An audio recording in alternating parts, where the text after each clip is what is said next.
Welcome to the Elegance of Nae. I'm your host, Nae, and on this podcast, we'll be talking about a variety of topics with amazing stories.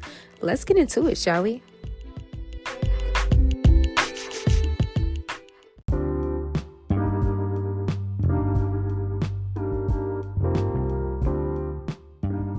Hey guys, before we begin the show, we just want to give a quick shout out to TC's Art Gallery. That is T as in Tom, C as in Cat, S as in Sam, Art Gallery. They do amazing social media advertisement, logo design, website design, and they even help with social media management. Check them out today at TC's Art Gallery LLC.square.site. All right, let's start the show.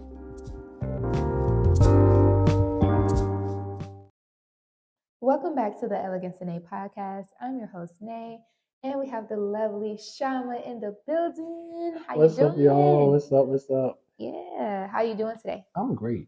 How are you? I'm good. How are you mentally and physically today? Mentally, I'm good. It'd be tough sometimes, but I fight and I win. Physically, I feel good. I'm exercising a little bit. I'm eating things that my body says are good.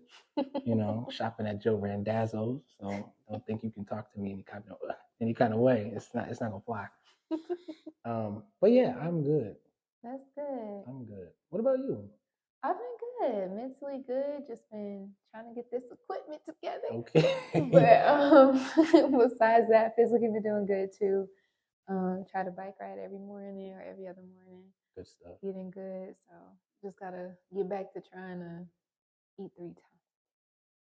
Yeah, that's the goal. Yeah. That's the new goal. Yes. But getting so busy that one time, just be like, well, you made it.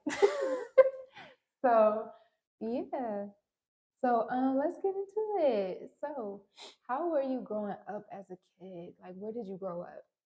I grew up on Detroit's West Side. You feel me? West Side, Best. Don't do that. West Side, Best Side. I don't know about all that.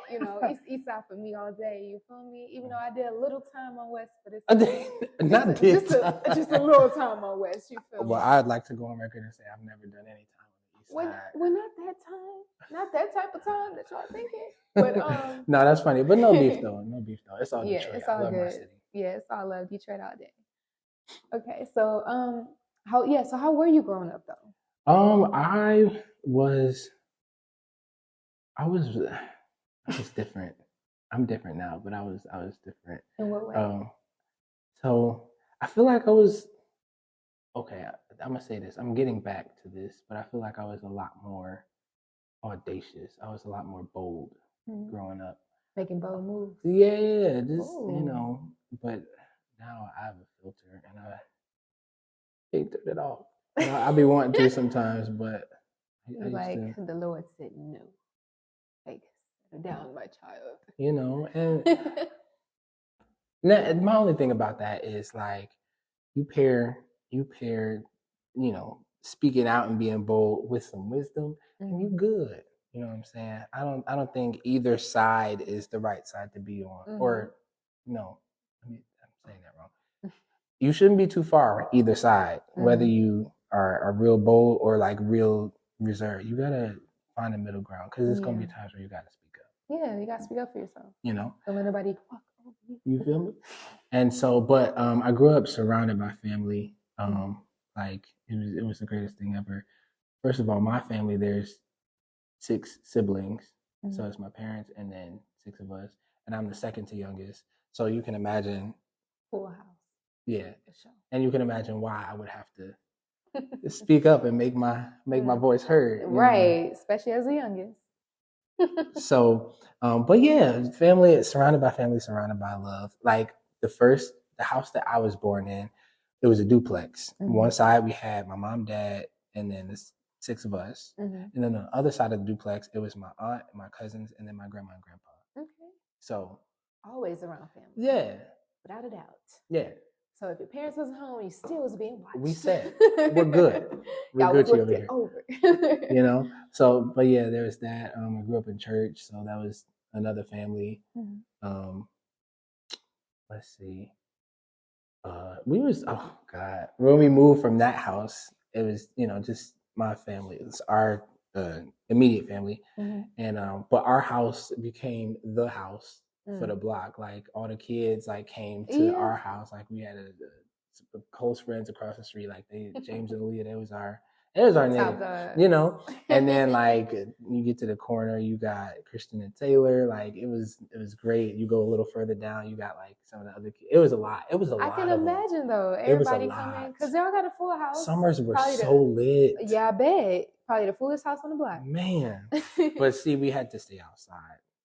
It was too much going on. Nope. But my mom gonna watch from the window and make sure everything's good though. She gonna peek out like, what you doing? On? You good? Oh yeah, definitely. What's going on out there? Anybody hurt? Okay. Golly, that's so funny.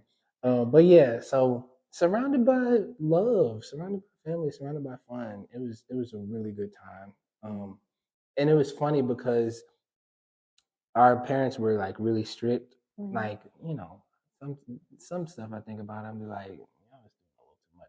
But like for the most part, I'd be like, thank you. Thank you. Well done. Right. Standing O. Thanks for being the parents you deserve to be. Great job, Mike and Cheryl. Great job. But we couldn't when we went down one side of the block, we could only go 3 houses down because it got real ratchet, real drug dealerish, real scandalous, and my mom was not having it. But on the other side, we could go to the corner because the people that lived there, they were saved and like you know, we was friends and whatever, and we would literally have church in like their front patio. It was great. It was a good time. So yeah, okay, sing it, making up our own songs, everything. It was great. It was so much fun. It was so much fun. All creative children. Yeah. So that is, I guess, my childhood in a nutshell. That's good. So how was it for you in church?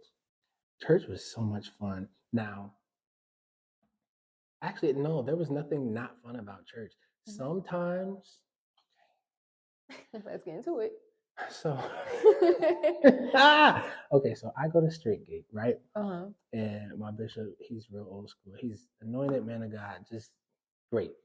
Great, nothing but good things to say about the man. Now, when you got a word in your belly, sometimes, you know, you belabor the hour. Sometimes the spirit be moving and, you know, you think he move in this window of time and he's like, nope, let's extend that. If you you want me to move or no?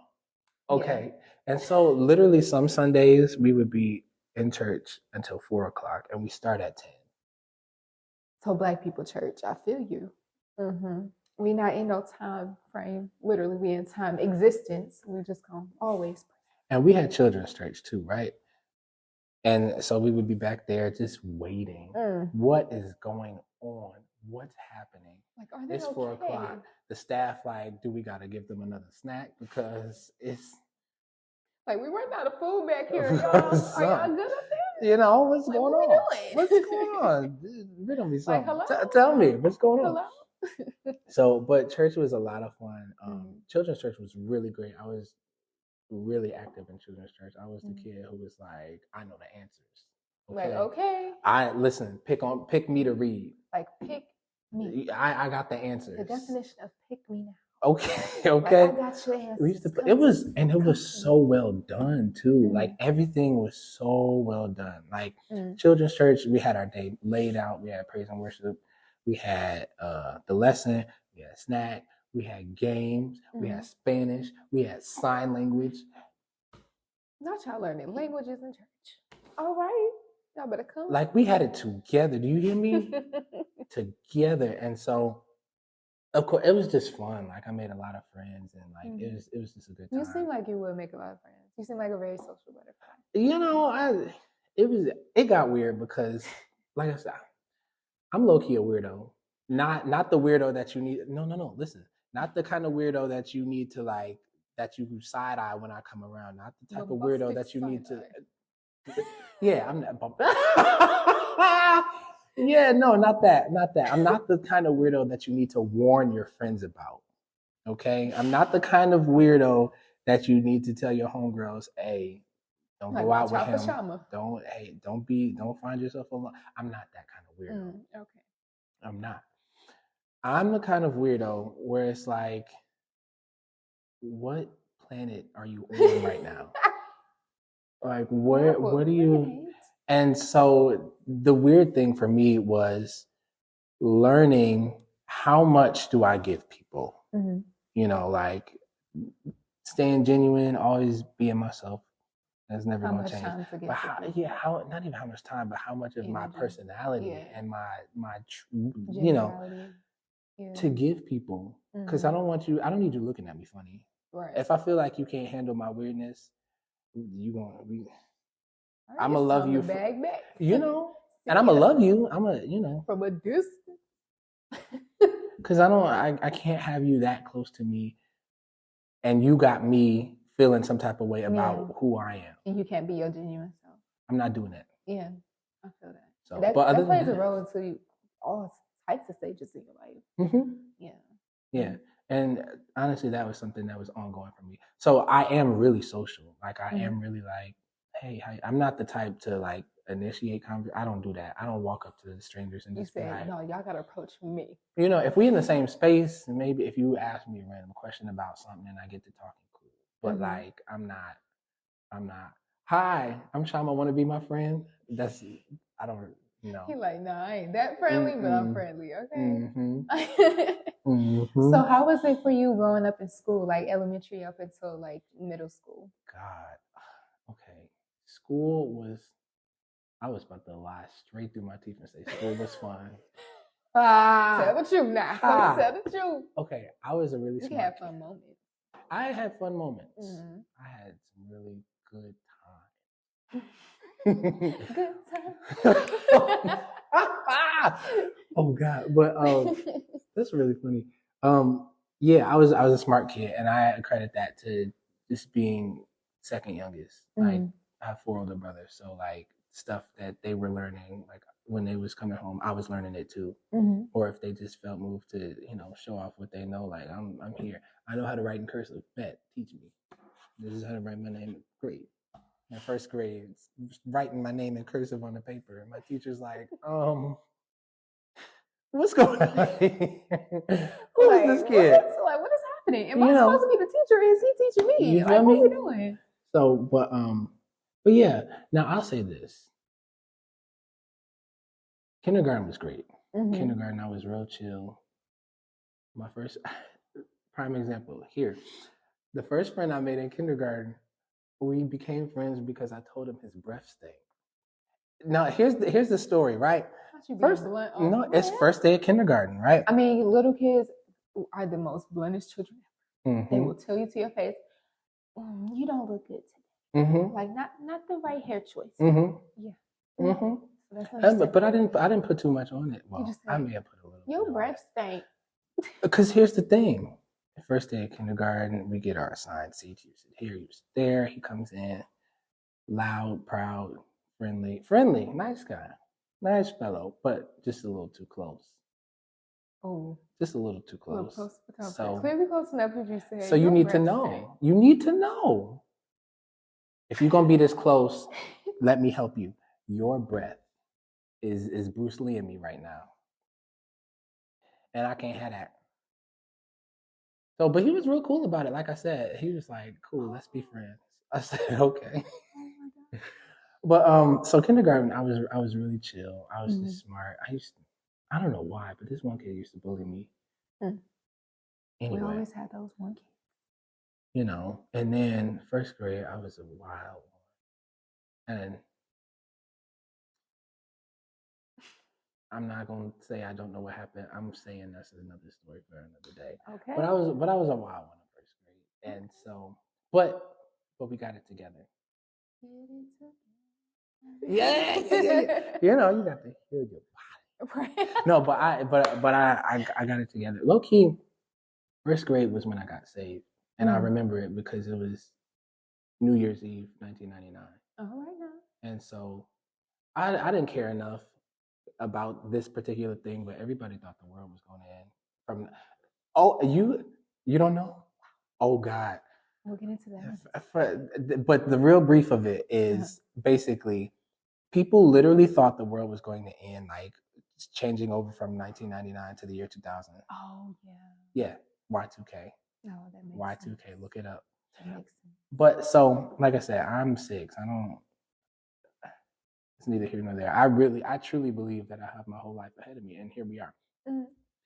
But I got saved that night. It was a lot of people, like that. The altar was full, but that was the night I got saved. And literally, like, I went back to school, and like I was a different human. Like, different in what way? Like, I used to be so reckless. I used to talk reckless. I used to behave recklessly. I used to get sent to this teacher's name, Miss Hyde. I used to get sent to her class to sit and skip gym because I was acting up. Yeah. And it was embarrassing because she taught kindergarten. And so I'm in there only a year older, but I'm embarrassed because I'm like, not only I am in trouble, but I'm older than y'all and I got to sit in this kindergarten class. Anyway. It's kind of like a lesson, but not lesson. So, but yeah, came back. I was really well behaved. Like I was way more chill. You matured. You matured for your I'm listen. So, but yeah, and so from then on, like I didn't have behavior problems. I did have a temper, and that faded away a little more slowly. Because if you try me, you know, don't get tried. I mean, hey, I'm not the one. Don't tempt something if you don't want the not answer. The one. Or the two. Because when I get to going, I'm not the one to take me off your list. How about that? If you have me on the list, take me off. He was one of those. Cause I was chill. Like I'm in my own world. Don't come interrupt it. I was friendly and I was social, but I was also like quiet. Right. Like if you're not sitting next to me, you don't know who I am. You don't know. You won't know who I am. Yep. And at the same time, if you come from over there and you try me, you're gonna find out. Right. You're gonna find out. I ain't gonna lie. Me and my siblings, I'm not gonna lie. Yes, I'll put it out there. So growing up, a little small story time. So growing up, me and my siblings, we all went to anger management. Literally every last one of us. I don't know about my youngest sibling. I don't know about my youngest brother, but I do know all 3 of the eldest children went there because we got that, I believe, no offense that, but I think we got it from him. And yeah, so we went to anger management, and honestly, growing up in middle school when I went to Ward Academy, it was interesting because a lot of people was like, oh, like, why you keep leaving class? Like, what you going to class for? And I'm like, you want to find out? Like, that was my motive. Like, I used to think sometimes where I used to have moments where I'd be like, am I overdoing it? Or is it just, like, is it me or is it y'all? I said, it's probably them. I was like, no, it might be me a little bit. Because sometimes, if you're a kid, you can be a little over dramatic on certain cases. Absolutely. But people really be trying you. They do. And you'll be like, why? Why do I need to? Do they need to get got? And that be the thing. You don't understand how if I'm going off on you, I need you to understand. It took me a lot to get to this point. Yes. Because I tried. Yeah. I tried. We tried to stop ourselves. I tried hard. But you kept pushing, and you got what you asked for. Okay. So, but yeah, I was that kid. And thankfully, I didn't have too many incidents where it was like, Mr. and Mrs. Carter, we have your son in the office. Right, you need to come pick up this. Yeah, I don't. Like having tantrums and all. No, I didn't do.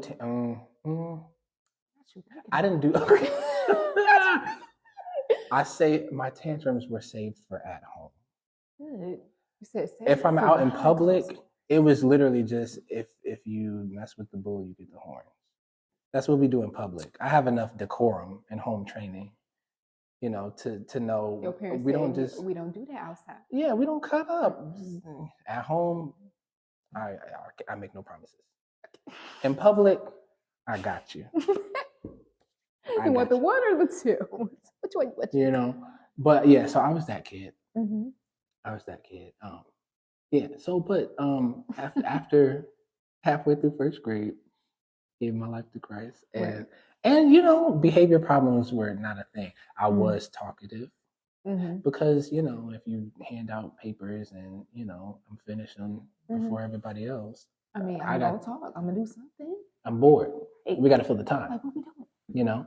So I was that kid. So how were you in middle school? Like going into middle school? Middle school was really weird. So, okay, so a little bit of background. I went to the school, which is now called Detroit Service Learning Academy. When I went, and when it was first built, it was called YMCA Service Learning Academy. So me and my brothers went literally the year that it was built, like the 99-2000 school year. Like we was in that mode. And I've been there too.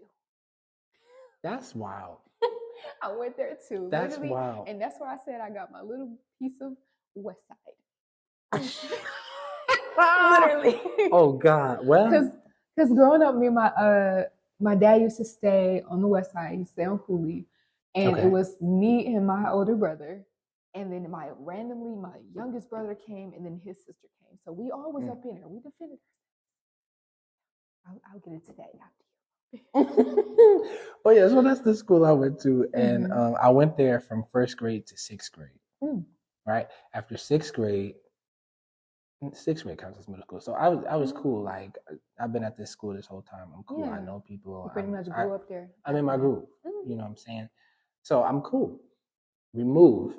So seventh grade, I go to a different school, and you talking about a shell, like. Then people have no idea who I am for real, because when I moved, I'm like, I don't know anybody here. Like it's a whole. You gotta start all over. It's a whole different thing, and so like the atmosphere was different. The kids were different. Like it was. We're gonna call it medium ghetto. Medium ghetto. Now here's the. Not you ranging the ghetto. You have to. I can listen. I love me some ghetto, but it's only so far I'm gonna go. Now, was it the ratchet ghetto or was it just ghetto? Because you know it's two different ones. No, it was just ghetto, but it was medium ghetto. So here it is, right? Black kids, maybe like 10 white kids in the whole school. This is Southfield, so I mean that should put things in more perspective for you. And so it was like we can turn up, we can go there, but like here in school, like we don't really do that. You know, our parents they got us out here in this school because we don't go fully ghetto. That's what I mean by medium ghetto. So it's like y'all had a little code switching in the middle of that. This is what that sounds like. Just a teeny bit. It was a little more cultured. There we go. That's what I'm. Yeah, it was a little more cultured. And so, but I went there, and like I said, it was just a whole different thing. I had to refine my groove. Like, I got to meet new people. Like I said, I'm not gonna walk up to you and be like, "Hi, I'm Shammah. Want to be my friend?" That's not me at all. If you come grab me out the corner, cool. We can be friends. Talk. You know, if your vibe is cool. If your vibe is cool. If you're weird. Yeah, I'm see ya. The door. God bless you. God bless you. Oh, bless his heart. But yeah, so it was just a lot of shock to me, and yeah, seventh grade was a little. I don't know. I'm not gonna say I had no personality, but like it wasn't radiating. It like was no pizzazz. You know, it was just ooh. I'm here. I'm just here, and then another day. You know, and then a big part of my identity in school was being like top of my class, like the smartest. Like we used to do tests at YMCA, and like, do y'all still do benchmarks? I'll take that as a yes. I used to kill benchmarks. Like every last one of my tests was no less than like, well, some days I had my off days, but nothing was ever less than like maybe a high 80, but typically hundreds, like 96, that type of thing, you know. And when they did benchmark patrol, like they already knew. Did they still do that? They already knew what was up. They already knew what was up. We stopping by room 206 because Shammah's there. Okay. And he killed benchmark. That was me. That was like in the whole school, like we had SFA, you know, this horrible, dreadful 90 minutes at the beginning of every single day. I didn't understand it. Horrible. We just woke up. Horrible. Did y'all feed me? No. Nothing. And you want me to sit here for breakfast? It'd be dry. Barely be no milk. Nothing. Neutral grain bars. It was the small bowls of cereal for me. Yes. What am I doing with this? Yes. And then it was the plain one. What am I doing with plain Cheerios? Please. What are we doing with plain Cheerios? Please. We used to really be fighting over who's gonna get the what was the Apple Jacks versus the Cheerios, man. Yeah. Used to be a debate. Yeah. Now, see, I would have caught a break because if they call you in alphabetical order or something like that, my last name is Carter, so I was a little lucky too because you know curry all day. You see, and so you get top pickings if they do stuff like that. But that's if they chose last name one day. Yeah. But sometimes they like to switch and go back. Go back like I had. Remember yesterday? No, you don't say the alphabet backwards. You say it forward. Don't. What we doing? Fix it. No, go back. So, but yeah, so but SFA, 90-minute reading class, I was always 2 grade levels ahead of, you know, where I was. And not only that, but like nobody else in my class was in my reading class. Like I was in a class full of older kids from my reading class. You said it right. You know, like 4.0 is easy. Like that was just, you know, is what I did. That's what's up. So, but that was a big part of my identity. Moving to this school, it was a lot more smart people, and I was middle now.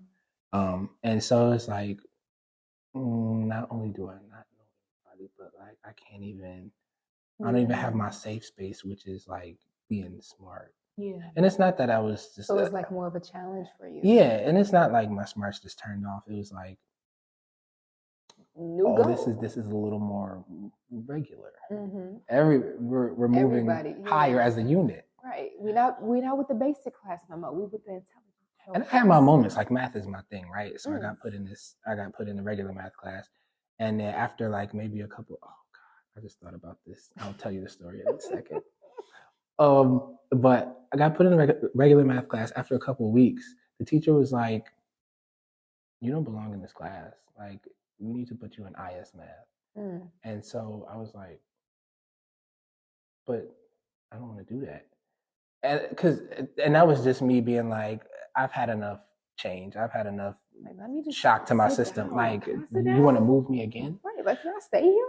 And so they was just like, you know, it's cool. Like, you're smart and you need to be challenged. So I moved next door to the smart math class and then fell to the middle. So, yeah, my confidence was not there. That was a big part of it. That was a huge part of it. The confidence factor was not there. But was the challenge for you greater over time though? Since you're like, okay, well, since I'm not the smartest kid anymore, or I felt like I'm not the smartest kid, it's more of a challenge and more of like, okay, we all kind of on the same level. No, because part of me was like, I don't even care enough. You know, like you're just like, okay, it's another matter. Yeah, like before it was like, okay, I'm already smart and I'm doing what I'm doing just because that's what's in me to do. But now there's a level of celebration that I get for it. Like there's a level of benchmark patrol. Like this is benchmark patrol. Okay, you take the test, you go back to your class. The next day they get the scores and everything. They come around with a bullhorn through the hallways in the middle of the school day. Okay, they come with a cart full of goodies, balloons, all that. They make huge noise about it. And you pulling up on me like that, I feel great. Right. I feel like I'm on top of the world. You know? Now that I'm falling to the middle, or now that it's a little more common, I had to be like, it don't feel the same. And so I had to be like, okay, I'm not doing this for accolades anymore. I'm not doing this for reward anymore. I'm doing this for me. And that's when I switched to I don't really care that much anymore. Yeah. And so, like I said, it's not like the smarts turned off. It was just like my confidence, and then the fact that like now I'm truly doing it for me. Like I'm deciding, is this what I want to do? Like, do I want to perform and show out for myself? No, I don't care enough to do that. Not in school anyway. But yeah, and then so end of 7th grade comes, I make friends. My confidence is up a little bit because at the end of the school year, a few people found out I can sing because I auditioned for the choir. I was just gonna ask you, did you do any extracurricular activities? I did. At that time, it was just track and choir and band too. But yeah, but at the end of the school year, I auditioned to be in the choir next year, and it was funny because I was on punishment at the time. I forgot what I did, but I was on punishment.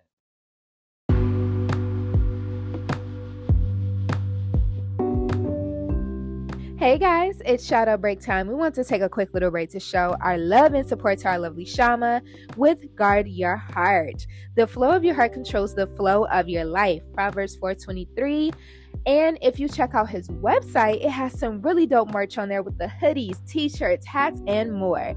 Check it out at guardyourheart.company.site. And he has a podcast called Guard Your Heart. Show the love and support on there. Like, follow, and subscribe to him. And all of his information will be down below in the description or in the bio. All right, back to the show.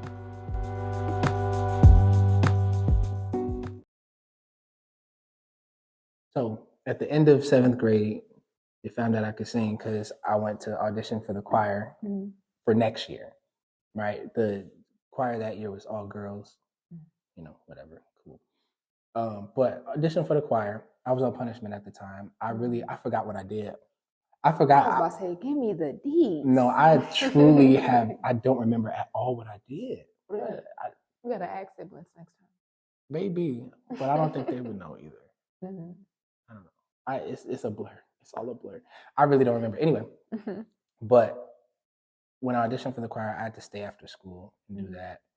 And I only remember that I was on punishment because I stayed after school audition. They told me it was like, great job, you got in. All right, see you next year in the choir. And then I went home, and I was obviously late coming home. And my dad was like, anybody tell you could audition for no choir? You on punishment. And I was like, I didn't think that counted, but whatever. And the deed is done. I'm already in, so. So they let you continue since you Yeah. Oh, okay. Yeah, it was literally just like. Some parents be like, well, you're still on punishment. So. I would have been mad if he would have Rita Watsoned me. I would have been so mad. Because some parents are actually like that, where they be like, well, I told you you're on punishment. I didn't tell you to go in audition for after school program. So. But it wasn't an after school program. It was like part of the regular school day. Okay. So. No, that's different. Yeah. Some extracurriculums are after school. Yeah. But no, they choir was a big, when I tell you, them niggas could sing. I was, at the beginning of the year, they had this benefit concert because Hurricane Katrina had just happened. So they had a benefit concert. I went to the concert. Singing. 12 and 13 years old, and I'm sitting back there blown away. I said, so they were singing. They were singing. Oh, okay. They were singing. All right. Oh my gosh. The girls' choir, they sang, if you wanna be somebody, if you wanna go somewhere, you better wake up and pay attention. Okay. And so to this day, they are the reason why that song is living rent-free in my head. Everybody hates. Like I promise, like the girl who led it, her name is Carlisha. God, talking about a voice. I pray to God that she still be singing. I pray for God. And if you ever hear this, please, you just, and she would probably be like, I cannot believe that, number one, you remember that, and number two, that you still sing that. Yes. Yeah, you did that. For one, that song is like, if you sing, now but I didn't know it before they sang it, though. I didn't know it before they sang it. Oh, wow. Yeah, so it was just singing. Oh, I feel it. They killed it. Hitting the harmonies, and they killed it. Good God. Anyway, fast forward. I joined the choir, right? And then I find out that we're moving again. Oh, wow. So 6th, 7th, and 8th grade were all different schools. And this time I'm pissed because you really wanted to be. That hurts. That's worse than being on punishment and not being.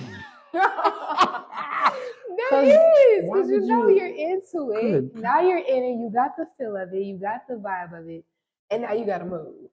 So now that feels worse than them saying, "Okay, but you on punishment." I didn't tell you can join. No, that was so much worse. Yeah, that was so much worse. Now, would you rather for them to say that then? At that point, I'd rather for y'all to tell me I couldn't join if you was gonna do that. You know, because you just yoinked me in the like, yeet, no, we gonna leave. And it was like we didn't know. Like me and my siblings didn't. Maybe I don't know. Maybe some of them know. Maybe some of them. I don't really know. But anyway, yeah, it was really random to me. Wow. So like beginning of the school year starts, I'm in choir. I'm thinking at 8th grade, this is where we at. This is what we doing. Not so. It was like maybe a little more than halfway through the semester or whatever. Like we moved. Oh, my first day of school at my new school was the day before Halloween.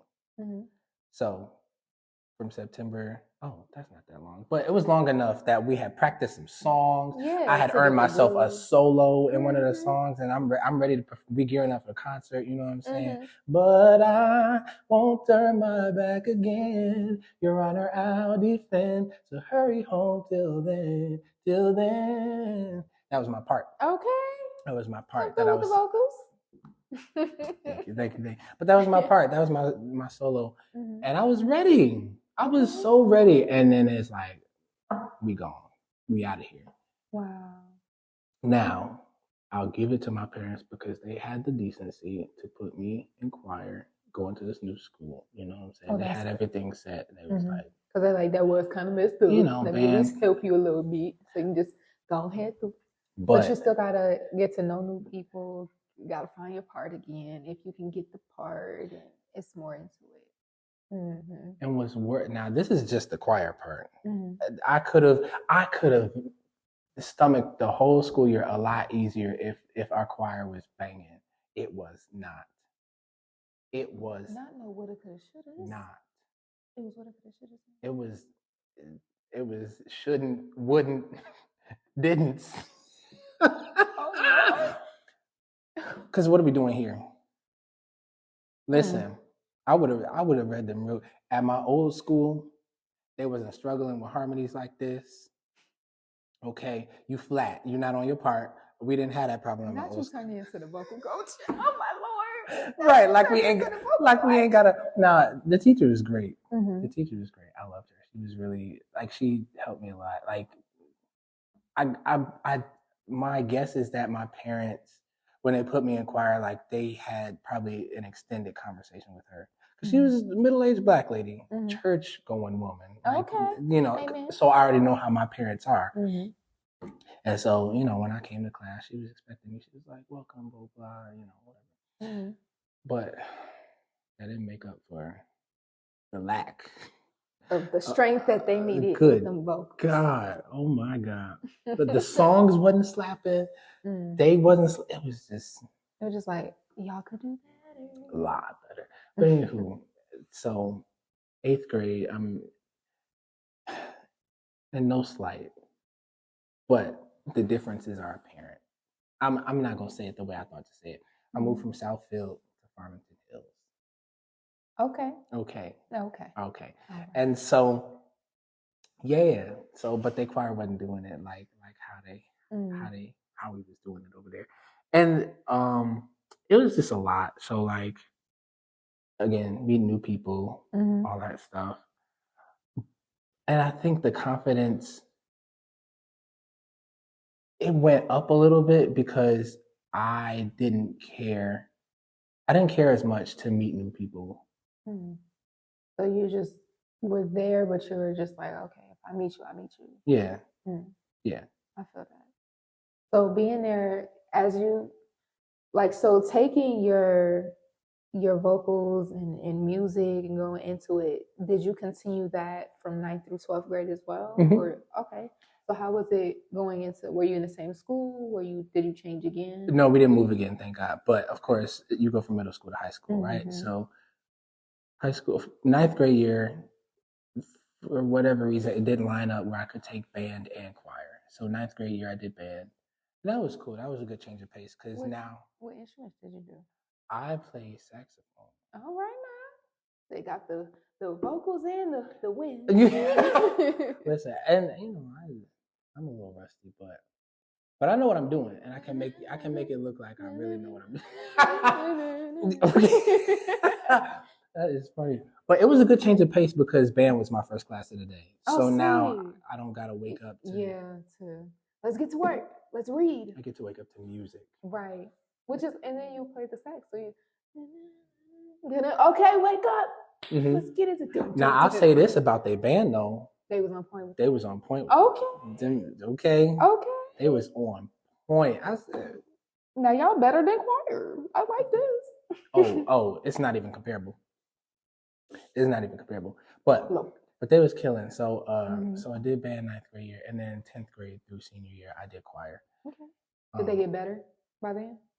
It was a lot different. Middle school choir is like, I'm just here. High school choir is like, it was actually I want to be here. Okay, so they took it more seriously. Like, okay, I can do this in my actual career. Way more serious, yeah. Okay. Yeah. So it was a good time. It was a really good time. So in your senior year, where did you see yourself going with your skills already? I had no idea. Believe it or not, I really didn't know that, like, as much as I love to sing and as much as I did sing, like I said, I grew up in church. I joined the music department at church when I was 6. Like it was, or maybe 5. Like literally, they put out the call for the kids choir, and it was like, bring your kids. I don't know, whatever age it was. I was a year younger, so I couldn't technically join. Right. But my brothers could, and so they went. And me and my mom sitting in the back of the chapel, and I'm sitting on the edge of my seat the entire time because I'm like, I have to be in the choir. Like, y'all not gonna leave me out of this. And so you were intrigued, you were interested, you were like, because that was what we was doing at home. Like at home, we was singing. Like you grew up with singing literally through your whole life, just about. And so, so at the end of the first rehearsal, the director came to the back and talked to mom. I really don't know why he came back there, but he talked to my mom, and whatever he said to her, I don't remember what he said to her, but after he got done saying whatever to her, I was like, can I please join? Like, I was paying attention. I know all the songs. Like, I'm ready to go. He was like, okay. You said, I hear y'all talking, but let me intervene. Can I join the choir? Help me. Help me. And so but because of that, they lowered the age by 1 year because it was some other people my age that had joined the choir right after that. And so we was like, be in this. That's nice. And that's good that they see you guys, even though they had an age group to be doing that. I was so happy. Yeah. I was so happy. Okay, God. But okay, hallelujah. Want to do it? Hallelujah. So, but I'm saying that to say, as passionate as I was about singing, it took me a long time. Like I was in prayer, like for real, before I realized like maybe this is what you should do with your life. Like I had no idea. Like even prepping to go to college, like that was not on my radar. I was like, what am I gonna do? Am I gonna study psychology or like I don't know what to do.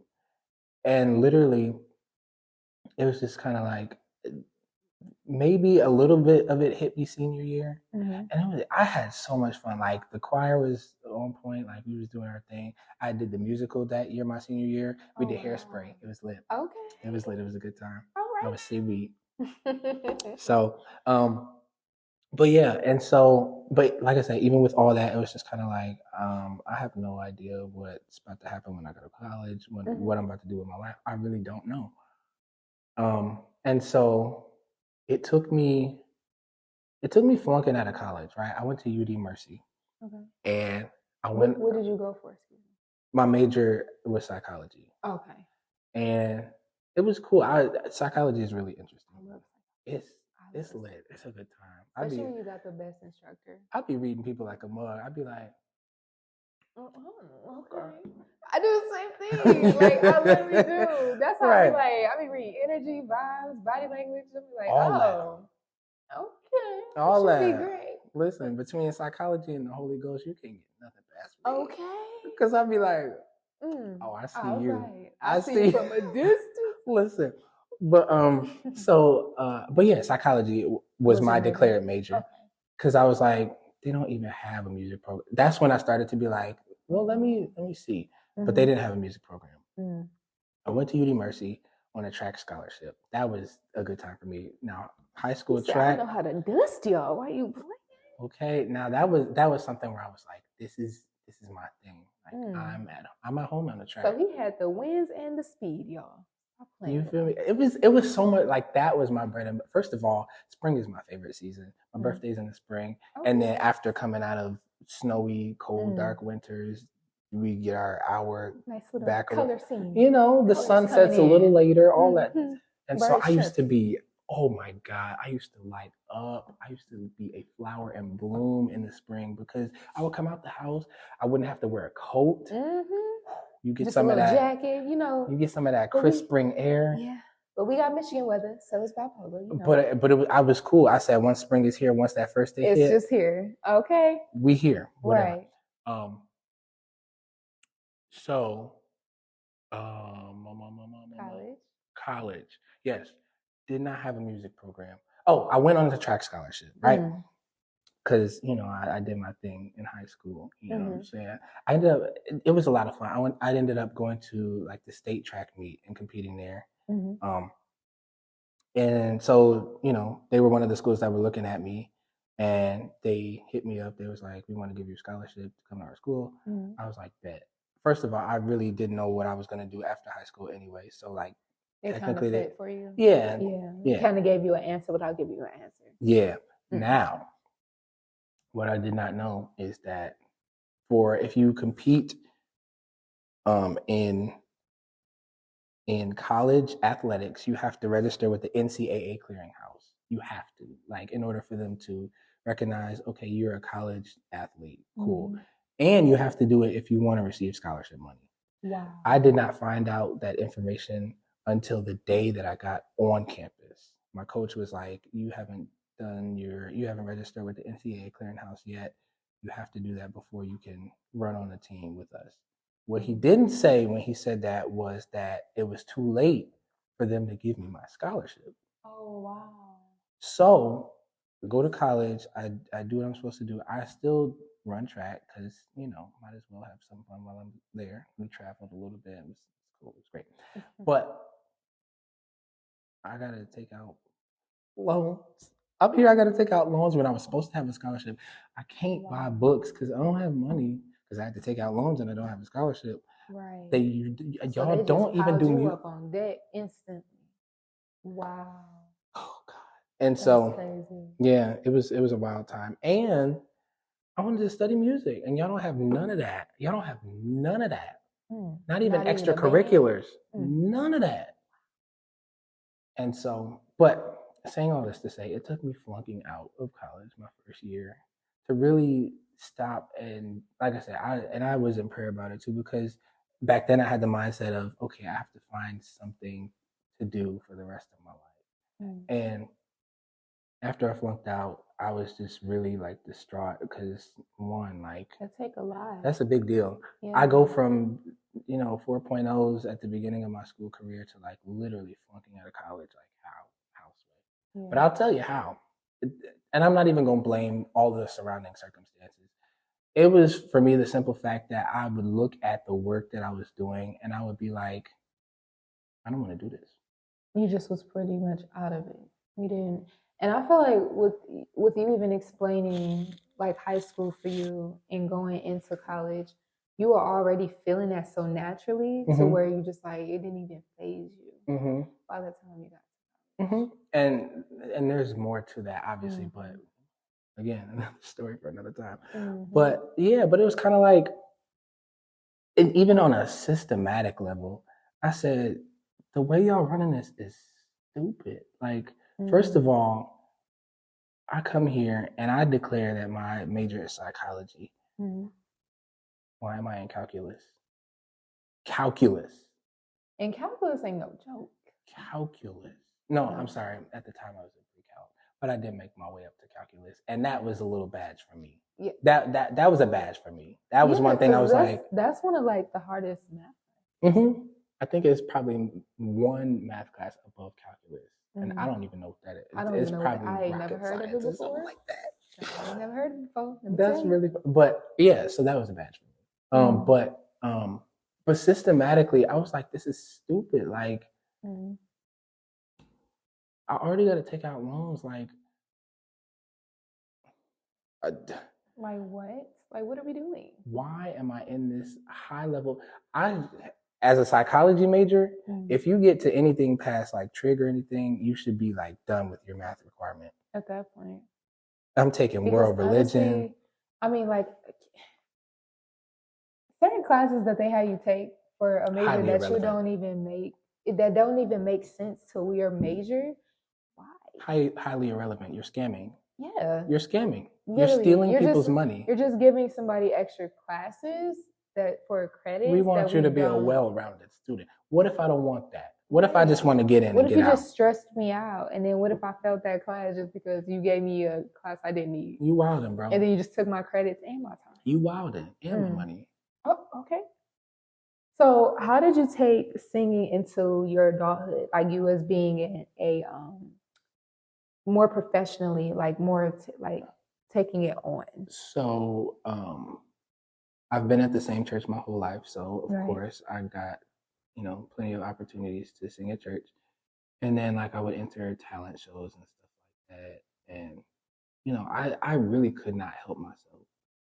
And which is why it's mind blowing to me to even think that I had a struggle to decide, okay, like, yeah, I'm gonna take this and I'm gonna do something with it. Like I literally cannot help it. Like even, and as a singer, if you sing too much or if you start to feel, strain or pain, that's the time that your voice is telling you need to be quiet and you need to rest. That's hard for me. Yeah. Because you be wanting to vocalize, do your me. All that. I be wanting to go in. But be dusting people. Listen. Like I can teach you a couple things or two, And so, but yeah, so taking it into adulthood was number one, realizing that like I have something. Right. You have a gift. And then just finding different ways and different spaces to express it. Going to karaoke or just like being your free spirited self, just to singing. You see, going to open mic nights, right? Having a ball. So, and now I've gotten to the point where like I'm literally traveling. Like, I'm a professional singer. Like, on paper, I'm a professional singer. Like, people pay me to come sing, on a regular basis, and that's amazing. A substantial amount of money. Okay, when you do it. Every time. Every single time. So how did you go into becoming an entrepreneur? That blindsided me, right? Okay, so I'll start at the beginning when it first came onto my radar. I was at church and somebody prophesied to me. For those who are not familiar, prophecy is when I'm going to tell you what it's supposed to be. There's a lot of, but I'm going to keep it real simple.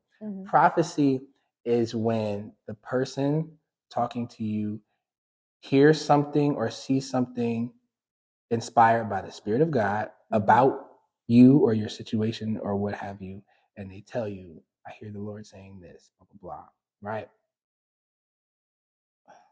I'm fighting that urge so hard to over-explain this. So I'm going to just leave it there. So I was at church and somebody prophesied and they was like, I see entrepreneurship on you. And I was like, excuse me? Because it was not on my mind. It wasn't on my mind at all. I had no business ideas. I had nothing, none of that. And I was like, And what? And I powwowed with the Lord. I was like, what this man talking about? 2 + 2 = 4, not 5. What we doing? So, but the Lord has his ways. And sometimes you got to give the Lord time. Okay. Everything that God say to you is not for that moment, that season. He may bring it to you 5 years later or something. And it's 5 days to him.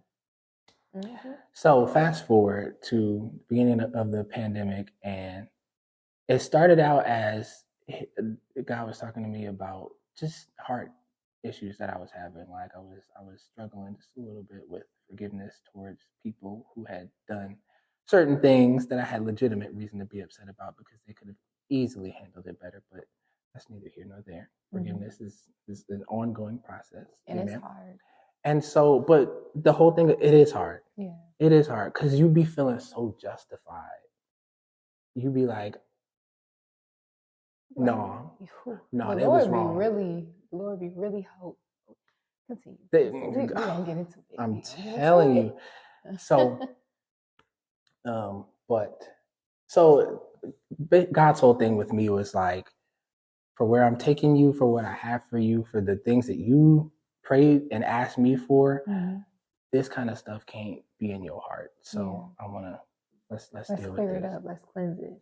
Let's get it together. And so basically, we went through a process of just digging, truly, like being real candid about like what was in my heart and the ways to deal with it. And so after some months of this, I went to my best friend's house, and her and her cousin at the time lived together. Saw her cousin first, and she was like, we was already cool. She was like, Shammah, I had a dream about you, and you were really stressed out. You were dating somebody and just really stressed out about it. And I was like, okay. I mean, it's definitely a dream because I'm not dating anybody, but I see the symbolism maybe. But anyway, but she was like, yeah, so saying this to say, guard your heart, bro. And I was like, thank you for your love and concern, my dear friend. Also, thank you because I'm putting that on the shirt. And so I was like I considered it for real. I was like, yeah, no, I'm definitely about to put this on the shirt. And like I started having ideas for a logo and everything and blah blah blah. And God was basically like, okay, like do it for real. And also like this is scripture. Like this is my word. Like don't try to run out here and pimp me. Like don't. He said that to me. He said, do not pimp me. Like because you don't know where about me. Oh, Lord forgive me. Okay, keep going. But but through that I was convicted to do everything legitimately, which meant starting a business. Right. And I was like, wow. I don't know how we got here, but we're here. We're here. We're getting me now. But bless you, Lord. Listen, no, for real though. So it was really something that even though God had told me like a while ago, it still blindsided me. It still was very much like because you wasn't expecting it, but it was brought to. It's like he threw it in your lap. Like I wasn't, and usually when I get ideas for stuff like that, it takes me a minute. Yeah, because it takes time for a lot of things. That's one thing I definitely take and value seriously is time, because time is the most expensive thing that we own. Yeah, because it's borrowed time. I was just saying we don't even own it. We don't even own the time. It's borrowed. You just he gave us an hourglass. And we have to do with that hourglass we get. No additional, no less, no not. It's what you get. Good luck with that. Yep. Yeah. And literally, and that's the thing that I'm still learning to like. Don't take your time for granted. Like, get on it. And that's why me as a person, that's the two things. That's one of the things that I value when it comes to me either becoming a friend or becoming a significant other. It's like I value your time and I value your money. I'm not a type of person that will just take up your time if I ain't got nothing to do with it. No, because your time is precious and I'm going to treat it the same way. And I will want the same back. And I'm the same with someone's money too. I'm the type of person, I would choose a picnic before going to a fancy dinner because I value your money and your time. Because I'm like, and then that's why I take, when people be like, oh, I was only a few minutes late. Okay, I could take 5 minutes of you being late, but 30 minutes to an hour and I'm still sitting in my crib, that's a lot. And I could be using that valuable time for something else. And here's my thing. I value you as a person first, enough to be like, do I, especially when it comes to significant others, like, do I like you enough to do that? And if I don't, because when I'm in, I'm in. Yeah. I'm in. Like we're locked in love. We're locked in. And so, and I have to value you as a person. I have to see your value, and I have to see how I can appreciate you. Like in a literal sense as well. Like, can I add to your value? Is there anything I can add to you? Is there anything you can add to me? And then we start talking about time, because that's an extension of how much I value you. Like, you said 7 o'clock. And not only that, and it also plays a part with being communicative. Like, I'm very communicative when it comes to anything now. Like, I learned that, though. It took me time to learn it. Absolutely. However, I'm glad that I've got the wraps on it. Like, I'm very communicative. Like, oh, did what I state bother you? Or was it something like, you have to tell me? I don't read people's minds. I don't, I gotta pay attention to stuff like that. You do. Yeah, because you don't want to assume something and that's not the way that you want it to come off, if that's not the way you intended it to. Yeah, communication is so important in that regard, because, like, I've been thinking about this a little bit lately. Love languages, right? Oh yeah. So speaks a lot of ways. It does, but you have to learn somebody's love language, because in a literal sense, if I'm telling you something in English and you only speak Spanish, you won't understand it. I could be saying the sweetest, I could be saying the most encouraging thing to you, but you won't understand it because that's not the language that you speak. Same way when it comes to giving and receiving love. Like, people think, oh, I love hard and blah, blah, blah. Fine. Okay. Maybe you do. But you have to understand, when you give love, you have to make sure that it's being received the way you're intending it. The same way, And even before reciprocation, like, if I like physical touch, a lot of people, some people don't like physical touch. I do. So if I'm being touchy, I have to make sure first, are you receiving it well? Or, and then if not, I gotta revamp, so that you can know that I love you for real. Yeah, I feel like on that love language list, I feel like music should be a part of that. Because, man, I love music so much to where that is literally, for me, that's an addition to my love language. Like, if you can't vibe with me, what we doing? What we doing? What are we doing? Because, like, what? But to moving on, because I know we're getting close to our time. But you also pulled before we started the show, and you got choose a decade. I did. Okay. So what decade did you choose and why? It was hard, but it wasn't that hard at the same time. 90s, because it's a good time. It's colorful. It's vibey. It's vibrant.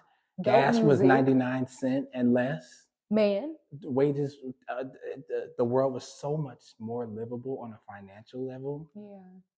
The music was hitting. And I mean, hitting. Talking about R. Kelly outside the window. No, not even that either. Just no. I done messed up. Yikes! It's okay. But it's okay. We got it though. But it was music though. Music was really hitting with the boombox outside the window. That's what I meant to say. With the rain pouring. And you had the best of everything. I think the way music is now, it's evolved a little bit, but I feel like nothing can hit. Nothing can hit back to the 90s. Because they used to dig. They used to hit your soul. They used to come. They was not playing games. They was not playing. Everything was in the 90s. Everything was really like full on, and that's one thing I really love about it. Like, again, really vibrant, really colorful. Like, I love it. It was a good time. So that's the decade I would choose. I'm glad. Yeah, I love the 90s. That's yes. And you also chose a number between 1 through 10, and you chose number 5. I did. I have no idea what about B of number 5. And that question is, what is something you do every single day? Sing. Ooh. Sing. Every single day? Every single day. What is it a part of your routine now? Or you just have to It's sing? on a subconscious level. Ooh. I told you, I literally cannot help it. Sometimes I have it so bad. Sometimes I will sing and I'll be singing before I realize that I'm singing. Now, you say I'm that in tune, without a doubt. It's in my bloodstream. And that's so funny to me because by the time I realize I'm singing, I'll forget what I was singing. Oh, yes. I've done I'd be that like, before. I know I was just making sound. What was I saying? Like, even I have to be really like down. I have to be really depressed to not sing. But even then, I think I still sing because of what I just explained. Because it helps you out, in a sense. Not even a help. It's a way of expressing. Yeah, it's just in me to do. It's like your love language. Low key. Sing to me. Sing to me. Tell me what I'm talking about. Sing to me. I love it. But yeah, I love that.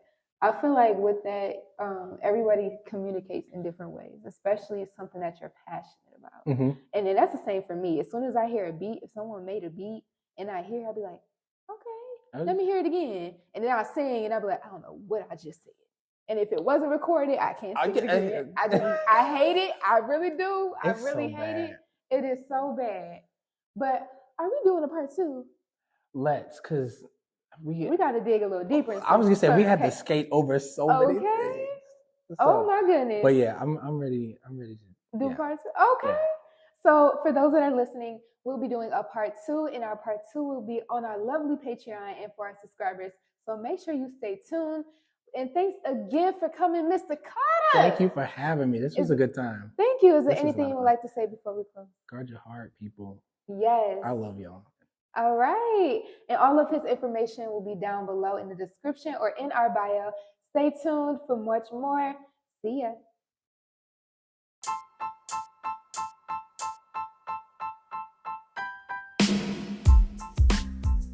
Thanks for tuning in to another episode of the Elegance of Nae podcast. I'm your host, Nae, and make sure to like, share, and subscribe, and also follow us at the Elegance of Nae podcast. Until next time, see ya.